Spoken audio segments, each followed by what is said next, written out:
Imagine you were born and lived your whole life in silence. Without ever hearing a single voice or sound, your mind would work completely differently.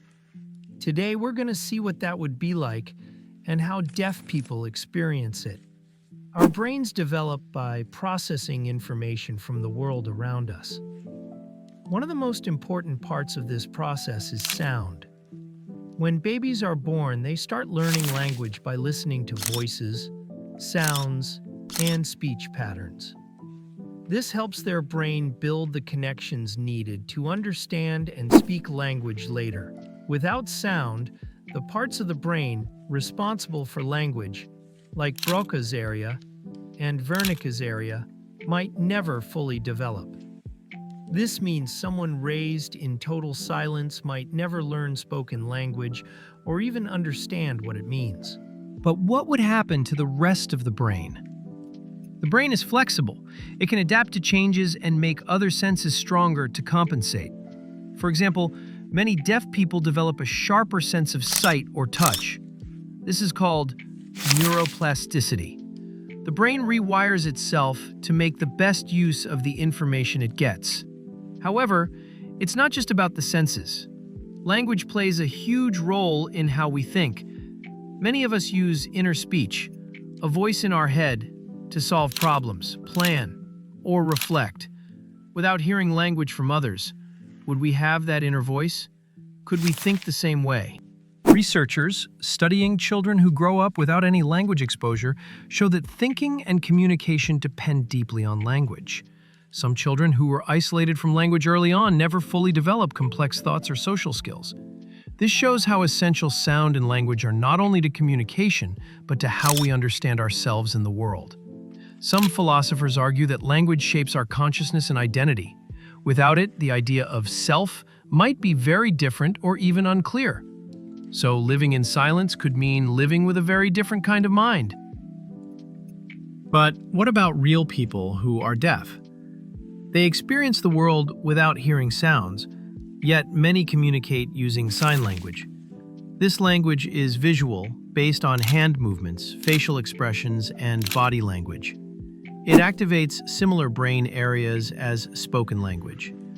So it shows that the brain doesn't need sound to develop language, but it does need a way to communicate. This means total silence, combined with total lack of any language input, would be very different from being deaf, but having sign language. Language, whether spoken or signed, is key to developing thought and connection.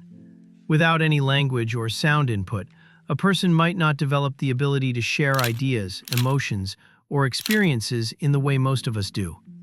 This could affect their social life, education, and understanding of the world around them. Deaf people often have an inner voice too, but it's usually in sign language or visual images instead of spoken words. Instead of hearing a voice inside their heads, they might see signs or pictures in their mind when thinking or planning. But what if someone was born in complete silence and never learned any language at all?